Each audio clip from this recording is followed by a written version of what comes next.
everyone.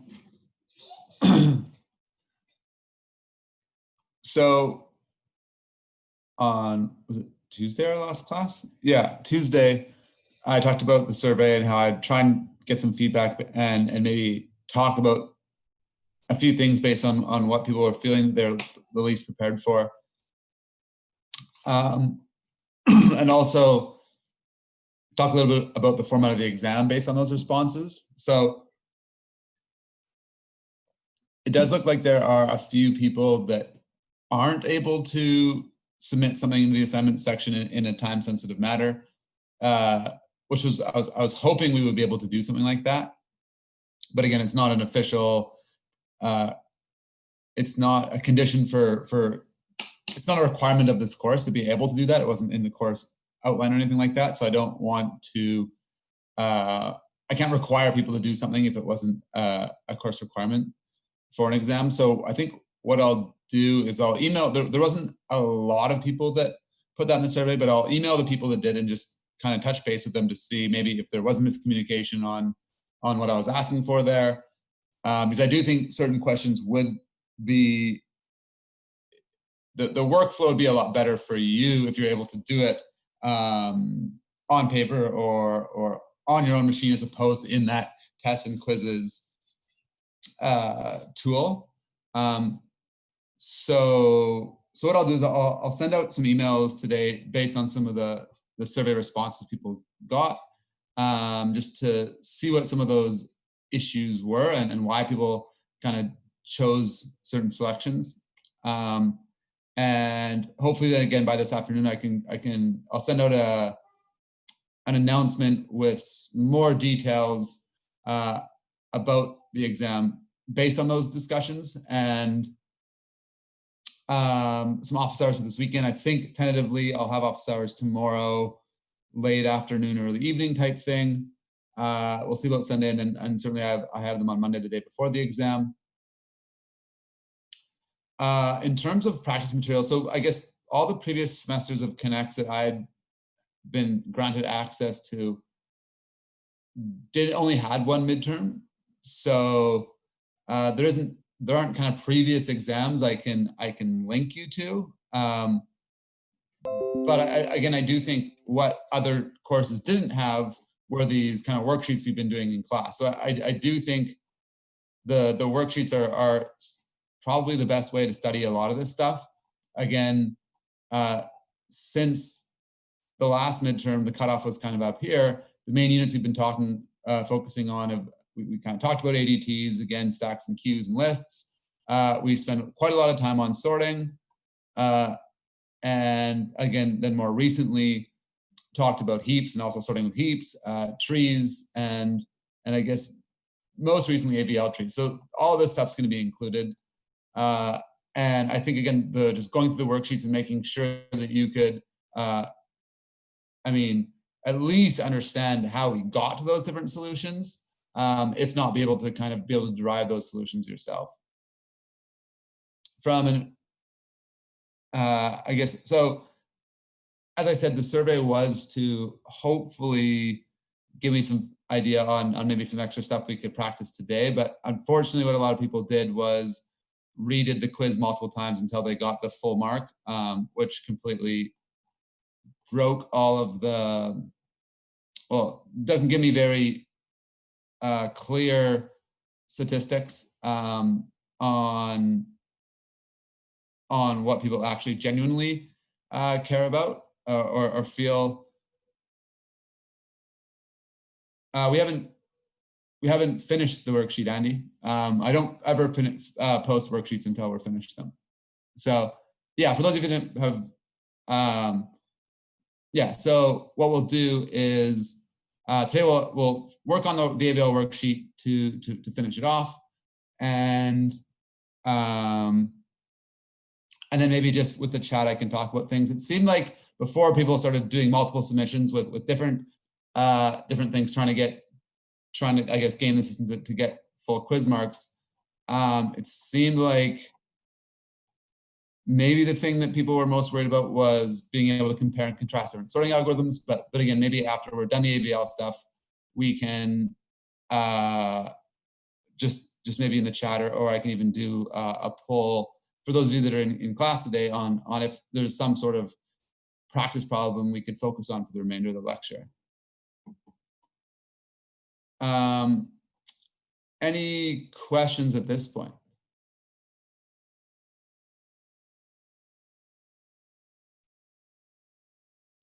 I don't know. I think it's because it said that they didn't have full marks. Like I said, I thought again, this survey isn't 4 marks. Everyone that submitted will get full marks, but I guess because the last question, all the different topics that you could have wanted more practice with were technically correct. People resubmitted multiple times until they had selected all of them, which obviously skews the survey results that I was trying to look at, so I could kind of build a practice worksheet for today. Yeah. Yeah, exactly. So that kind of sucked, but yeah, I don't know. Yeah, learning experience for me too. I guess I should just make it worth 0 marks, and then everyone just gets a 0, and then I can just at the end just give everyone a mark, as opposed to it just automatically puts it as 1 mark. And I think, yeah, I don't know. I should have thought that would happen, but I didn't think about it beforehand. So yeah, unfortunately, I don't have much survey data because there's just like so many multiple responses with everything clicked. Yeah.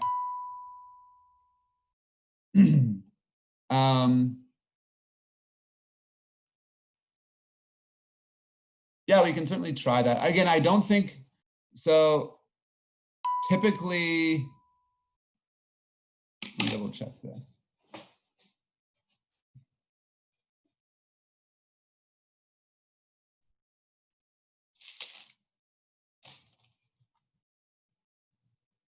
I think I was looking at the questions. So typically I know that I had in the survey, again, are you comfortable with like conceptually how these things work, the implementation of how these things work, et cetera, et cetera. I do think, again, I wouldn't, or I hope I'm not, at least not on purpose, I don't think I'm really going to test you really hard on the implementation of something that we haven't actually done any implementation with this semester. Because again, I think the things that are maybe testable in terms of code are the things that you've actually had to do some code writing for in an assignment or in a lab. If there's something that, again, we only talked about kind of conceptually, I'm not going to make sure that you know how to implement it with all the edge cases and stuff. But I mean, that being said, yeah, we could certainly do some of that. But again, we have in the last few assignments and labs done quite a bit of implementation. So there is still a lot of stuff that I could do some small code examples on. I certainly think, again, if there is code writing, my plan isn't to have to write like multiple, a massive class with multiple methods. Like it would probably be just like, oh, fill in the blanks for this method, or again, just implement this small-ish method. Because again, even if I'm using the tests and quizzes tool to get you to write code, it's like impossible. I mean, it's really slow. I shouldn't say impossible to do indentation, because if you hit tab, it just like tabs out of the box to like the submit button or whatever. So you have to like manually do spaces. So I don't want to make you have to do something that requires a whole bunch of multiple sets of indentation and whatnot, because it's just super, it just doesn't work very well. So I've been playing around with some ideas. Again, I wanted to see the results of this survey about whether or not people could do it on paper. So I've got some ideas either way, and even some hybrid ideas, which is, again, maybe like you could submit it on Connect, and then maybe submit the test and quizzes section, and then maybe I do have like an assignment open where you can just submit your paper or your scratch work, kind of for if we want to just look at that for part marks. So yeah, I'm I'm going to contact some of the people that weren't comfortable having a file submitted and just see if we can work out something that people are comfortable with.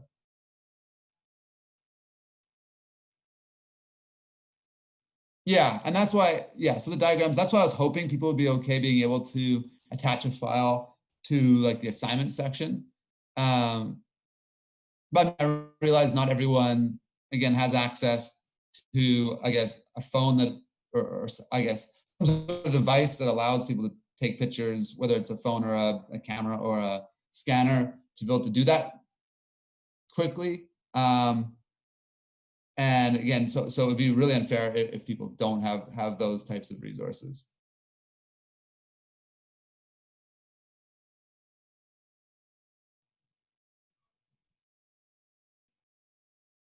Yeah, I think so what I did with my 115 exam, which is the week before, on this exam, I guess for the first midterms, I just kept playing with all the different tests and quizzes tools and tried to come up with questions that worked that way. What I did with the second 115 exam was I actually did it on paper first. So I wrote the exam like I would a regular paper exam. And that gave me a better idea of kind of how long it was, and then converted it into the tests and quizzes tool. So that's why I've got it on paper right now, and hopefully that'll give me a better idea of the length. And then I'll make sure, again, I guess depending on how things go with being able to submit something like the hybrid or something like that, I'll definitely make sure I do it a few times kind of from scratch. Whereas I guess for the last one, I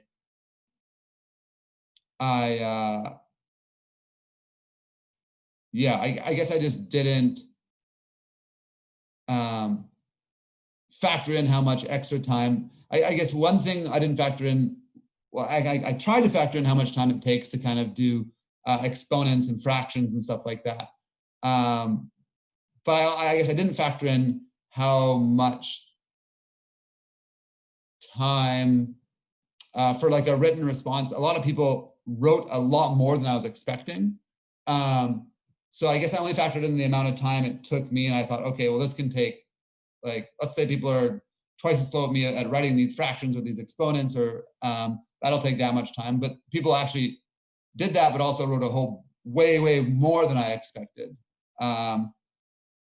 Like there was some people that actually put in like kind of like multiple paragraphs for some of those responses on the first exam, which is not what I expected.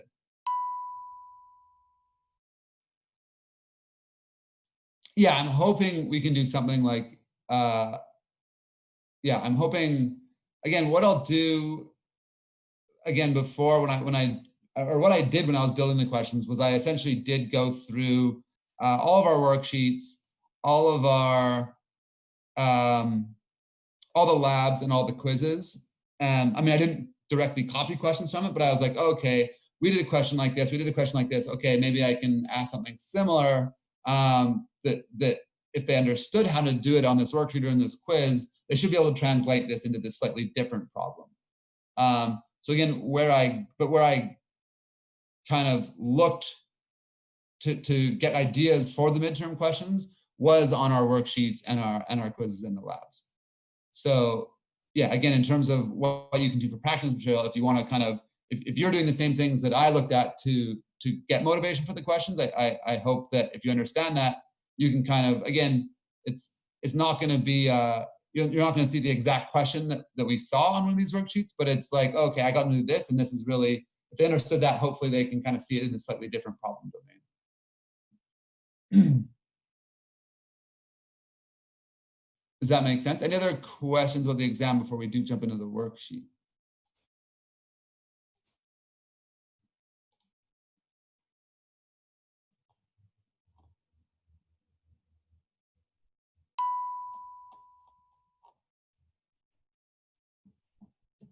Okay, yeah, I'm hoping this one goes better. It seems like the 115 went quite a bit smoother, in the sense that in the 115 exam,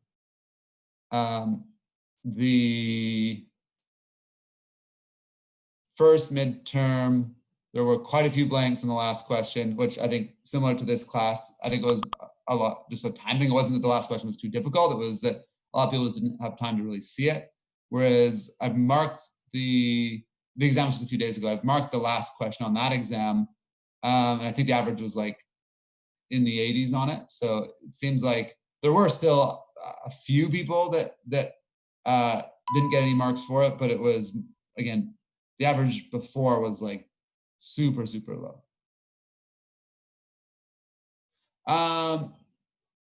So Owen's asking, will there also be stuff tested for the first half of the course? So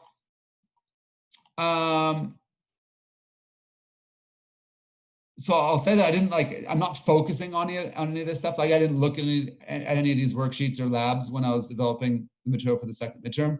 But that being said, some of this stuff just comes up indirectly. Like when we're talking about kind of doing runtime counting, and like obviously there is some recursive stuff that we've done, obviously working with trees and stuff like that. So there are some of these topics will show up because these topics, we need to know how we needed to learn these topics so we could understand how to complete kind of the analysis of our different sorting algorithms and stuff like that. So they do come up indirectly, but just because they are kind of prerequisite, we need that prerequisite knowledge to be able to complete some of the exercises that we've been working on this month, if that makes sense, Owen.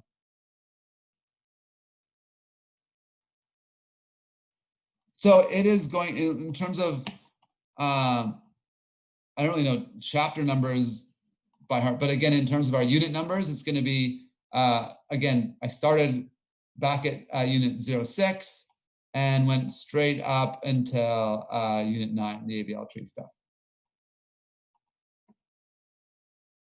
Shania. Any other questions? And again, I think, let me just double check. I'm pretty sure.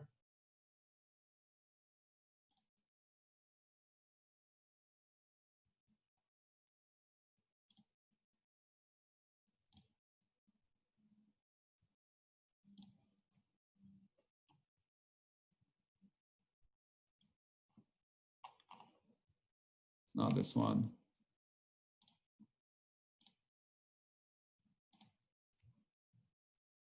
Yeah, so in terms of labs, I went as far back as lab 5 up to so labs 5, 6, and 7 are kind of the labs I looked at for this one. And assignments, I think it was just 3 and 4 are the main ones I looked at. Yeah, so assignments 3 and 4, labs 5, 6, and 7. And in terms of kind of our lecture days, starting, I guess, on June 2nd, because I kind of had the cutoff at the end of asymptotic analysis for the first midterm. So kind of June 2nd, basically everything in the month of June onward. We're hoping so. I thought that the grades were posted for assignment 3, but maybe not. Are these released? Let me just look over here for a sec. And yeah, so assignment 3 grades are hopefully up already. Do people have assignment 3 grades? Okay.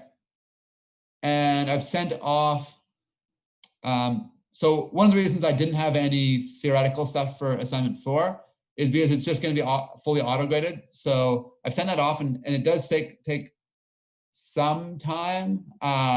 Again, just because if there are things that break the auto-grader, we kind of have to do a little bit of manual stuff. I'm hoping that those can be back by the end of the day today. I will check in after lecture about that, and I can add that in with my announcement that I sent out later today with kind of some more detailed exam information and weekend office hours. So yeah, I'm hoping that this can be done too. Again, with the autograder, it should be done really quickly. It's just that when programs crash, it crashes all the automation process. And I mean, usually we can we can handle most of those cases, but again, sometimes we just have to do a little bit of manually grading. So those people that don't just get zeros. Yeah, so yeah, again, hopefully we can get assignment 4 out by the end of the day. And if there's some issues that arise, I'll think about something else, or maybe I can even post the auto grade file for you, so you can run it similar to how you would run the tester, and at least then see if on your own device, if you, I guess, pass all these additional automated tests. But again, I think for those of you that were compiling and running the A4 tester when you're completing that assignment, I don't think there's a lot of additional things I tested. I mean, I did it with different text files, and with different, looking for words that begin with a different letter and for different minimum lengths, but I think that's mostly it. Any other questions? We expected to write a recursion.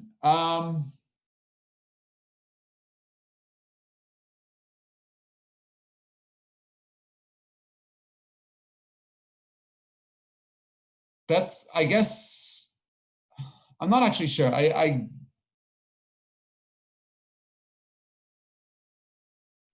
don't think so. I certainly think, again, if you're asked to implement certain things, I just think it would be much easier to do it recursively, but I guess you don't actually have to do it recursively. Yeah. So certainly things I personally think almost all tree operations are easier to do recursively, but I guess you're not, you don't have to do them recursively, if that makes sense.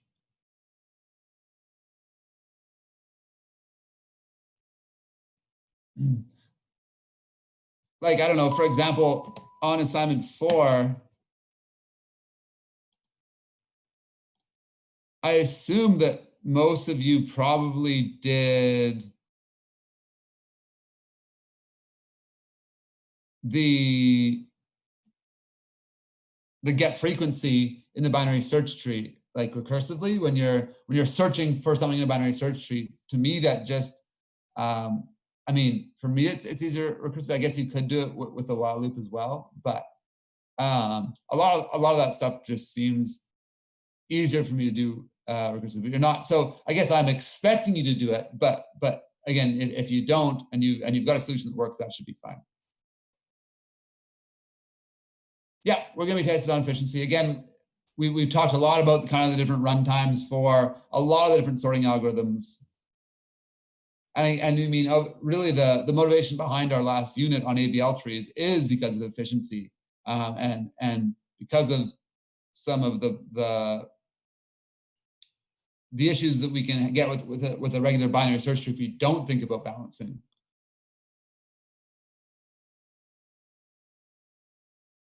Yeah, I can show us, or I can post a solution to the assignment. Any other questions? Okay, so why don't we move into the last AVL tree stuff.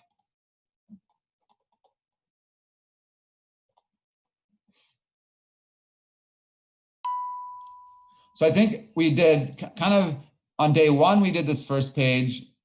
On day 2, we did this second page. And I think this question as well. I think we finished all the insertions for this, this AVL tree. So I think the last thing we want to do is do a little bit of removal, which I do think removal is a little bit more difficult than insertion for a binary search tree. I hope now that all of you are kind of comfortable doing the insertion after the assignment. I know last day there was still some confusion about where we can insert into a binary search tree, but I think now that you had to implement a binary search tree for part 2 of the assignment, hopefully that's kind of starting to become a little bit more clear now. So now, I guess the first thing I want to talk about is that there's kind of 3 different things we need to think about when we're removing a node. And this is something that you might have seen from your prerequisite course. I think typically 115 and 116 go over binary search tree removal. But does anyone remember what we need to do if we're removing a leaf node versus one with one child versus one with two children? I guess we can start off with what happens if we want to remove a leaf node. What is there anything? What do we want to do in that process, in that removal process? So like if we want to remove just the 77 here.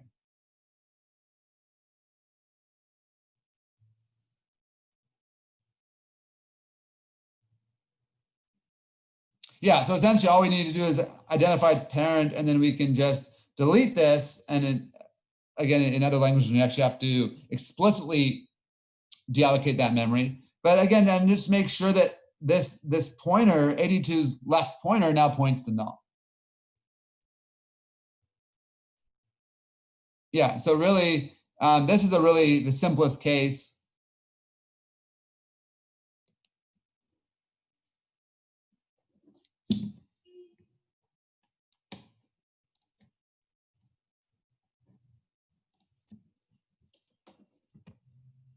So yeah, this is the simplest case.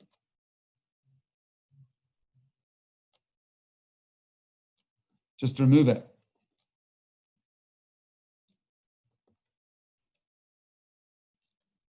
So now what about if we wanted to remove a node with so we want to remove 82. And again, this node we want to remove has a single child. Yeah, so again, in that case, let the parent of the node we want to remove adopt that child.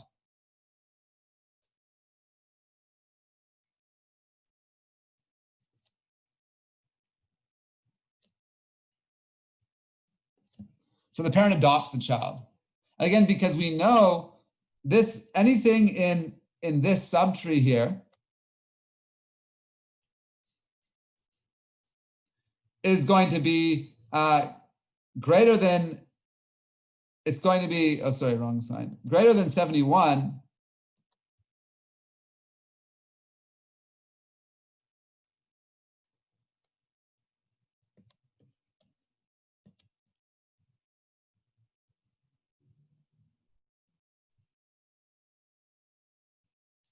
And it's going to be less than 87. So we know everything in this tree is going to be in this range. So we know that if we delete the 82, having that 77 as the last child of 87 still works. Again, it's still by the way that our binary search tree property works, anything in this subtree is going to be within this range of its parents. So it's still okay to just say, okay, 87, your left child can now be the 77, because 77 is still less than 87 and greater than 71. Oops. And what about with a node with two children? So something like the 71.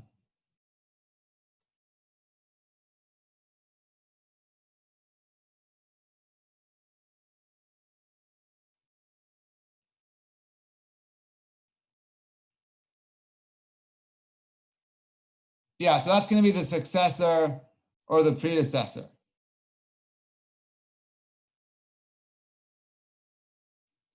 So again, we can replace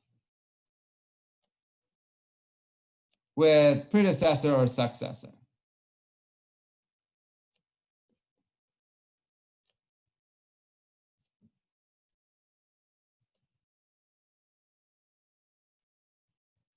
So we'll look at all of these cases and also keep in mind the different ways we rotate to fix some of those imbalances. So again, it's going to be a bit of a refresher.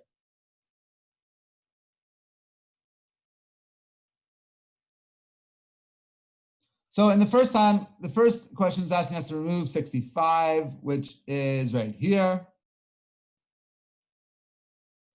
So what are we going to do when we remove 65?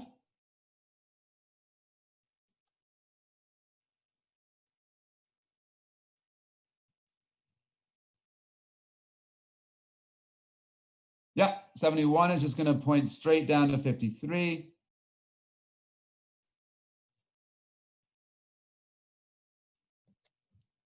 These are all kind of gonna go away. I guess I can just scribble it in red. And so now when we have the 71 pointing left at 53, the thing we need to think about,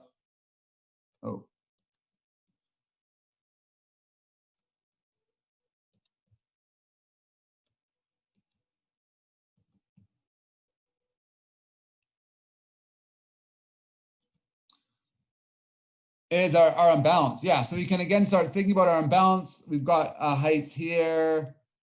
That's okay, 1 and 0, just 1 off. Now I've got, this is gonna be height 2, this is gonna be height 0. So now again, we see that, if I compare the heights of these two subtrees, 71's left subtree is height 0, its right subtree is height 2. So we've got an imbalance here, and I think in the chat, yeah, Joshua is saying that it's a right-left imbalance.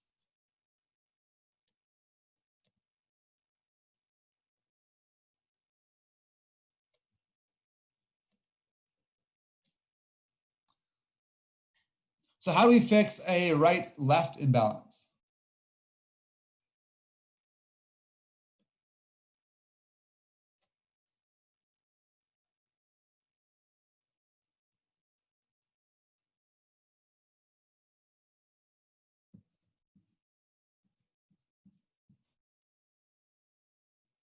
Yeah, we're going to rotate right here. We're going to rotate left here. So when we do the rotate right, what we're going to have is, again, we'll have 47 and all this side of the tree all the same. Then on the 71, what we'll have is we're going to rotate right on the 87. So the 82 is going to rotate up to the top. The 87 is going to go down. And the 93 is going to stay where it is. The 77 comes up.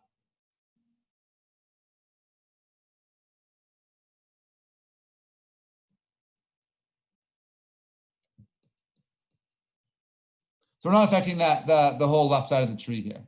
It's all staying the same.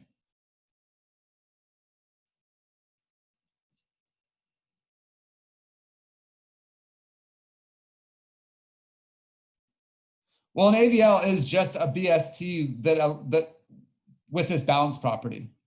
So again, we're going to start our removal the same way. Again, in terms of finding the node to remove, it's going to be the same as a BST, where again, we know that we can go left and right from the root to find the place to remove it. But then in a BST, we do that removal and then we're done. In an AVL tree, after we do that removal, we're going to have to kind of, again, check all of our balance factor to see if we need to do a rotation. So again, it is the same, like you can essentially apply an AVL removal with a binary search tree removal, and then as a post process, just say, okay, is everything balanced? If not, let's do a rotation to fix it.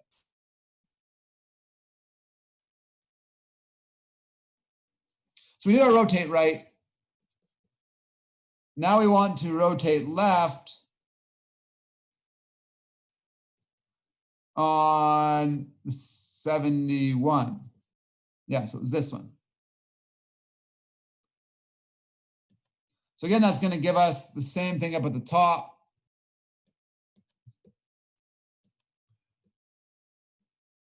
The whole left subtree is going to be the same from 47. But on the right side now, what we've done is we've rotated the 82 up, and its whole right side is going to stay the same.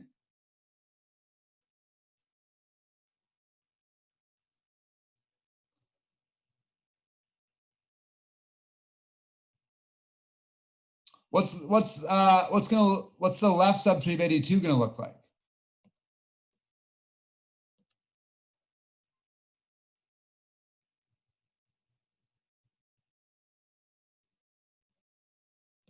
I guess I can start drawing this in. So we want to see that it's balanced after.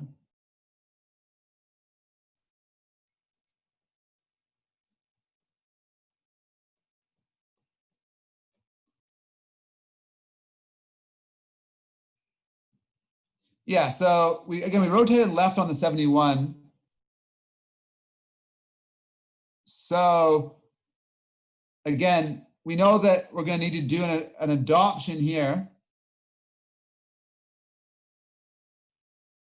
So we know that 82's left child is going to be that 71 because that was part of the rotation. Again, we rotated, and kind of the three things we looked at for our rotation were these three. And those are now kind of the three at the top of that circle now. But the 77, again, needs to stay in between. The 77 needs to stay in between the 82 and the 71, right? So 71 is going to adopt that 77 as its right child. And 71's left child is going to still remain at 53.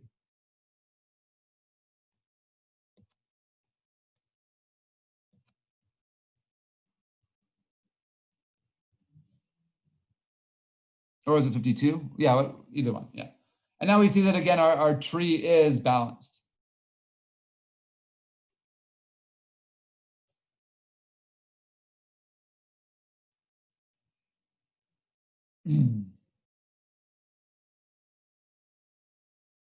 Any questions about this?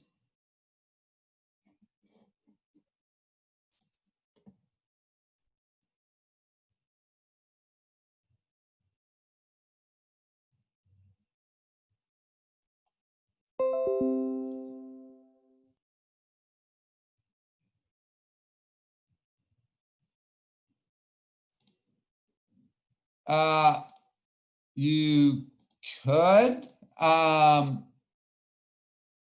I certainly think to just definitely focus on just being able to identify all the four different imbalances and knowing how to fix them, though.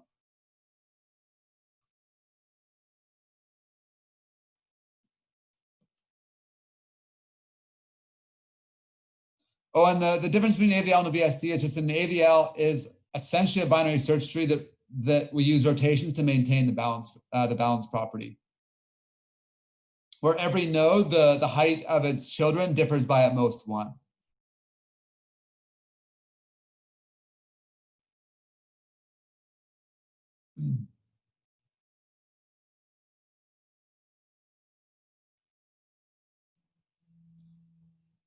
Does that make sense, Owen?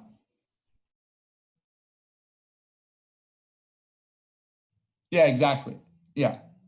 AVLs are going to be binary search trees because, again, they're maintaining that search tree property, but binary search trees are not necessarily balanced.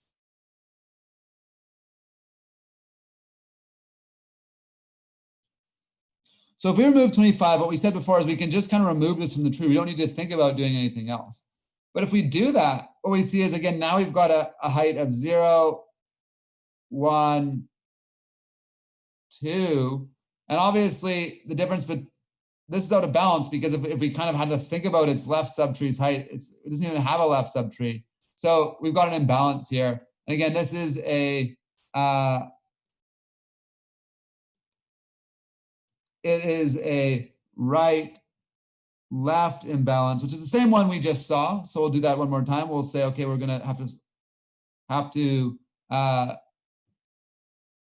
rotate this right then left.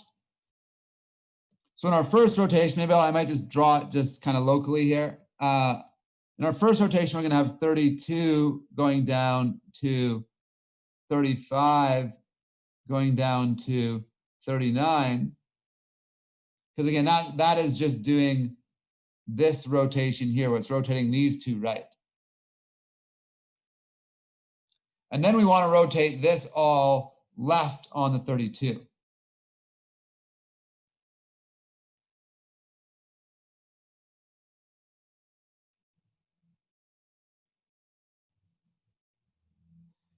Kind of, yeah, we'll see that again, this one kind of happened on this level, but there is 1, 2, 3 levels below it on the tree. Yeah.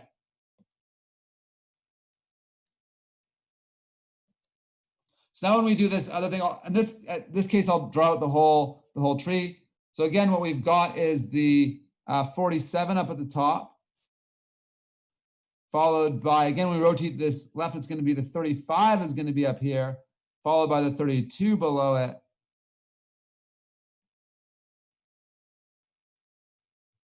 $39 on the right. And then on the left side,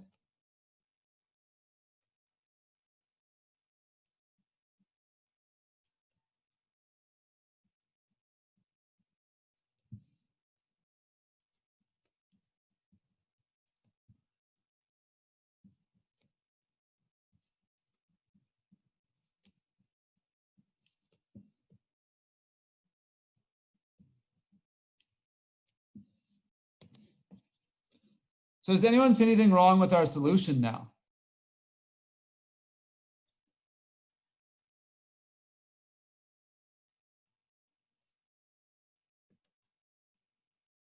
Yeah, so again, if we think about all of our heights,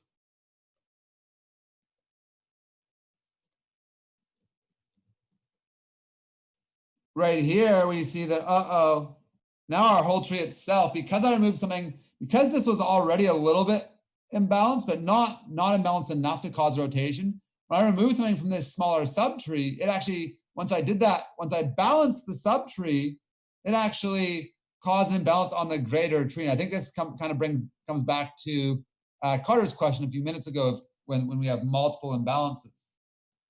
So again, what we're going to do here is a right imbalance, because again, we're going from the node that's imbalanced, and we're going to go down towards, again, where those kind of towards those greatest heights are.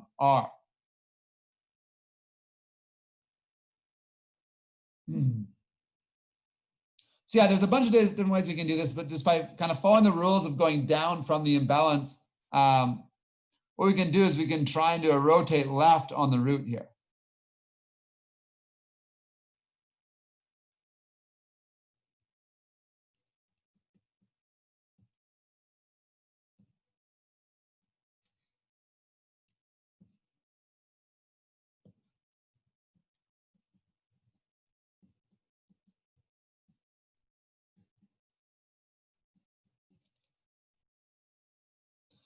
So is there going to be any adoption happening here?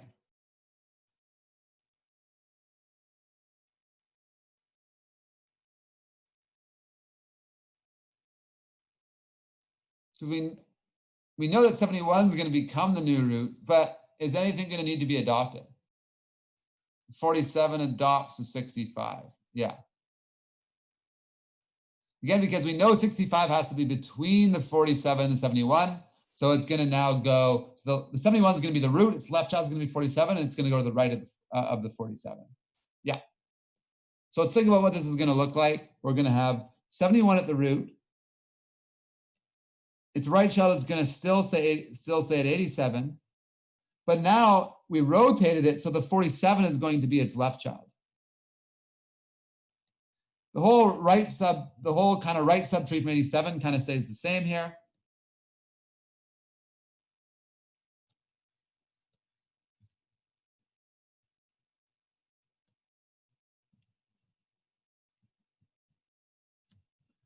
But now, as we said,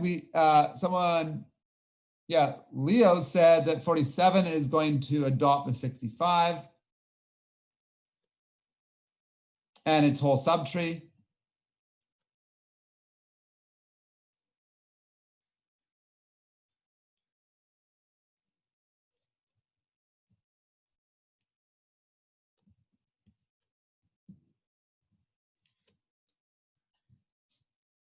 And again, if we were to do our balances, we'd see that this is now balanced again.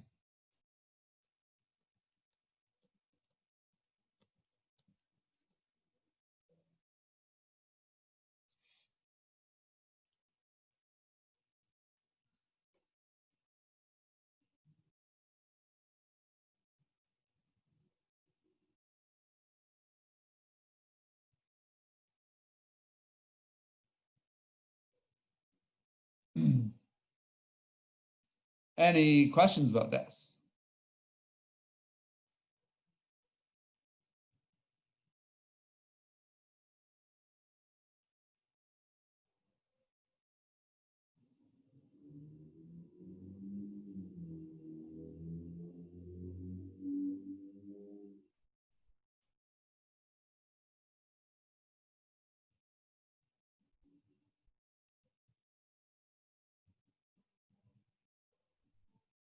Okay.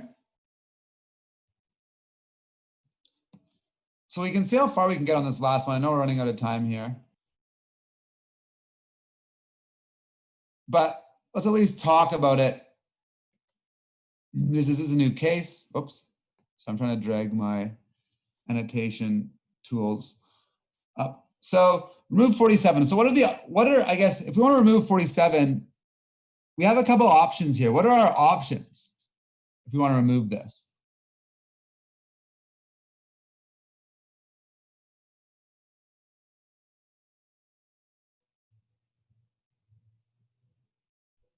Yeah. So we can either swap it with the 53 or the 39.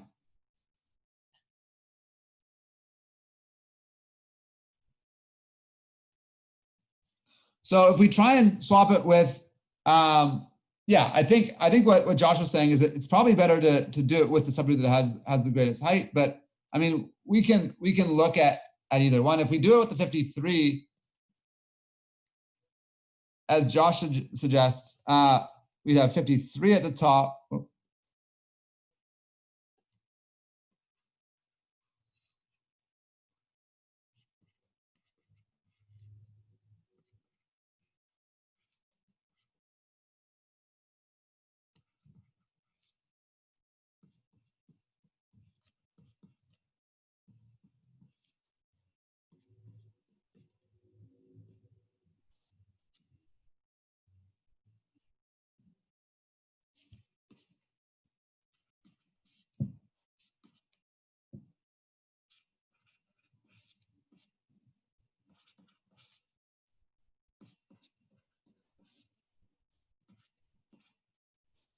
And again, now if we do our heights,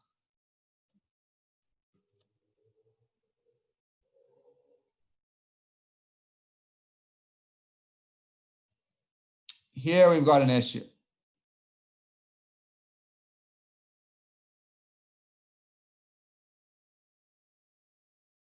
So again, the imbalance here, and again, we'd have slightly different issues depending on which we swap, but we can at least cover one here. Here we've got a right-left imbalance, which is the imbalance we've seen a bunch of times now, where we are first going to, if we just kind of zoom in on this tree here first, what it's going to look like is it's going to look like 82 at the root, coming down from 71 up here. 82 at the root, going down to 87, going down to 93.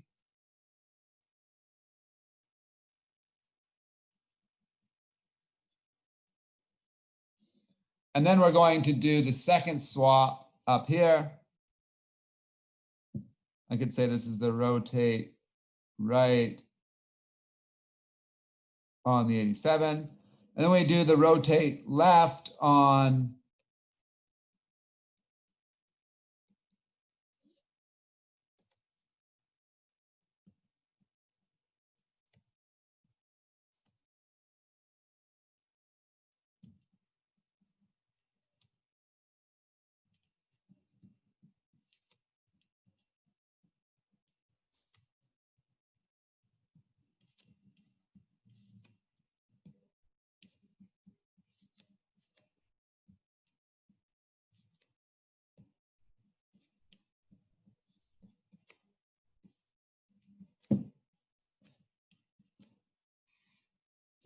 so when we rotate left on 71, what's going to happen here?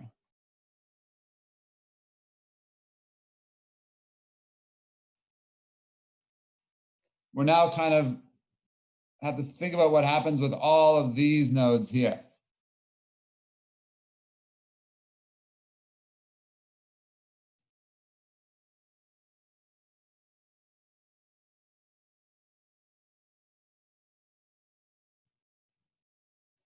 Oh, whoops, did I screw something up? Let's see. 82 should be here. I can't even read my own writing. 82 should be there. Going down to 87. Yeah, I just can't read my own writing. Sorry. Uh-oh.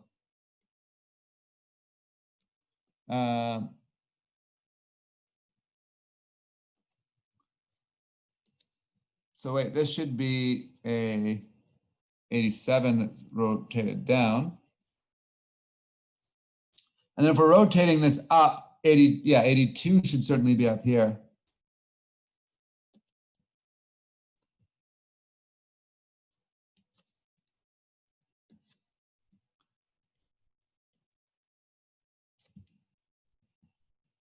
Yeah, there we go.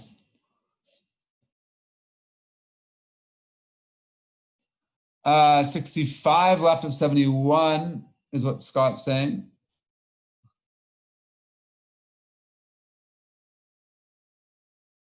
So we need 2 right of 71.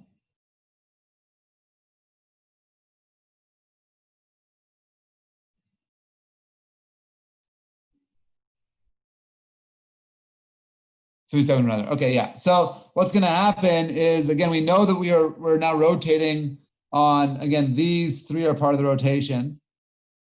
And we're going to kind of see that we have the 87 rotated up, the 82 is the root. On the other side of that rotation is going to be the 71. And 71 keeps its same left child, but it's going to adopt this 77.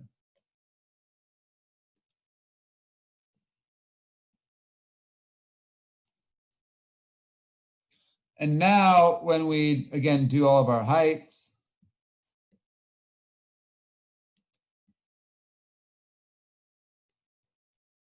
all of the, I guess there is one here where the difference is 1, but it's all still within our balance, our balance threshold.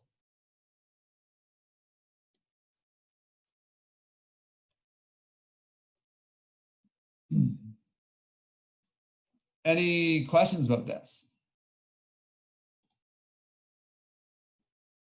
How do people feel about being able to do these AVL rotations now? I know that before there was quite a bit of confusion.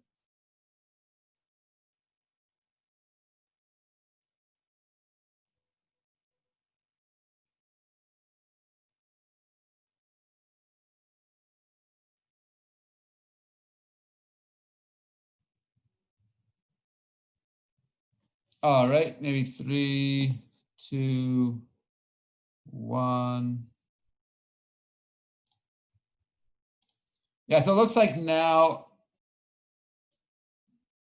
yeah, like over 90% of you are confident or at least saying it makes sense at this point. Yeah, so again, as it says in the bottom left corner here, again, there are just the 4 different kinds. Just even mapping it out just with smaller examples, you'll see that the bigger examples, again, it doesn't matter if there's a single node here or a bunch of nodes, that whole subtree is going to be adopted. So again, the same simple 4 rotations, it doesn't matter how big the subtrees are. These kind of same rules apply. So yeah, what I can do is I'll post the solution to all 3 of these pages. I don't know if I have, I don't know how clean the different rotations will look in the solution, but at least we can kind of make sure that we both end up with the same balanced tree at the end. No, like we did talk about the implementation, but we haven't had a lot of practice doing this stuff in a lab or an assignment yet. So you again won't be expected to know how to do code implementation of something like this yet. But again, anything that you have had to code or in a lab or an assignment is, I think, fair game for an implementation question.